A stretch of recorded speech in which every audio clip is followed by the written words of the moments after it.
Operation Sindoor వీరమరణం పొందిన అగ్నివీరుడు మురళీ నాయక్ కుటుంబానికి ఆంధ్రప్రదేశ్ రాష్ట్ర ప్రభుత్వం తరపున 50 లక్షల చెక్కును మంత్రి సవితమ్మ వారి కుటుంబానికి అందజేశారు.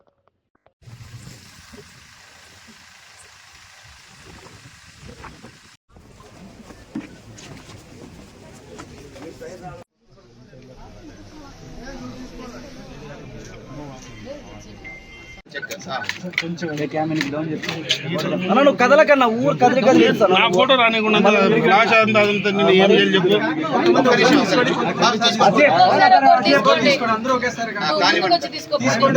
నాకు కొంచెం అట్లా అయిపోయింది ఎత్తినా.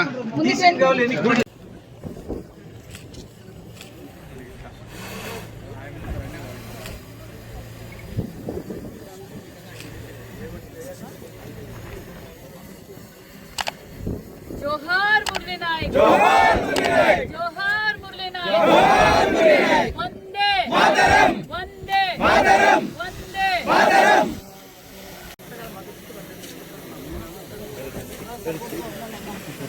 तू లేకుండా ఫ్రీగా ఉందిరా గోడ కొంచెం సైడ్ లైవ్ ఉంది.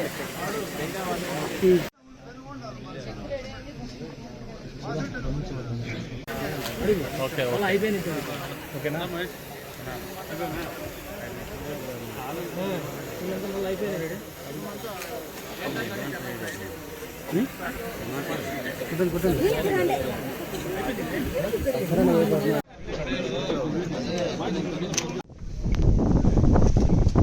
जोहार मुरली नायक,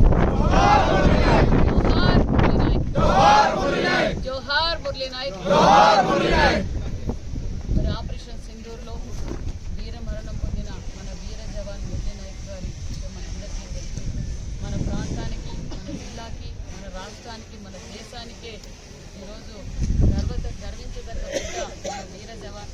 మరి వీర జవాన్ కన్న తల్లిదండ్రులకు కూడా శిరస్సు వంటి ధన్యవాదాలు కూడా తెలియజేస్తున్నాం. ఇప్పుడు మేమందరం మీ కుటుంబానికి అండగా ఉంటామని చెప్పాం. ఖచ్చితంగా మేము అండగా ఉంటామని కూడా తెలియజేస్తూ ఆ రోజు ముఖ్యమంత్రి చంద్రబాబు నాయుడు గారు, యువగల అధినేత నారా లోకేష్ బాబు గారు, డిప్యూటీ సీఎం గారు, స్వయాన యువగల అధినేత నారా లోకేష్ గారు డిప్యూటీ సీఎం గారికి వచ్చి ఘన నివారణలు కూడా అర్పించారు.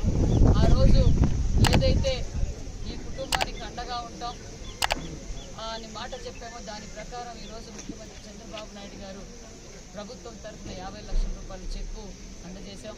అంతేకాకుండా వాళ్లకు 6 ఎకరాల స్థలం కూడా 5 ఎకరాల స్థలం కూడా మేము అందజేసాం.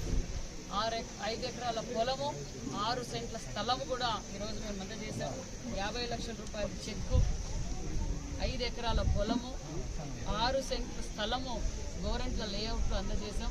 అదేవిధంగా వారి వీర జవాన్ సమాధి కూడా 14 లక్షలతో సమాధి కూడా నిర్మాణం చేశాం. అదేవిధంగా వారి ఇంటి నుంచి మరి సమాధి వరకు సీసీ రోడ్డు కూడా శాంక్షన్ చేశాం.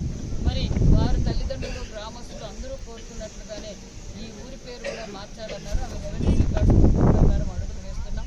అంతేకాకుండా వీర జవాన్ విగ్రహాన్ని కూడా మనం ఏదైతే జిల్లా హెడ్ క్వార్టర్స్ పుట్టపర్తిలో విగ్రహం పెట్టాలనుకుంటున్నాం, దానికి కూడా ఆల్రెడీ విగ్రహాన్ని కూడా తెనాలిలో ఆర్డర్ చేశాం. అదేవిధంగా గోరెంట్ల హెడ్ క్వార్టర్స్లో కూడా మనం అందరం ఆయన అందరికీ స్ఫూర్తి, యువతకు ఒక స్ఫూర్తి, ప్రతి ఒక్కరికి ఈ వీర జవాన్ మురళీ నాయక్ అందరికీ స్ఫూర్తి. దానికని విగ్రహం కూడా ఏర్పాటు చేస్తున్నాం. వారి తల్లిదండ్రులకు ఎప్పుడు ఎల్లవేళలా మేమంతా అండగా ఉంటామన్న విషయం కూడా తెలియజేస్తున్నాం.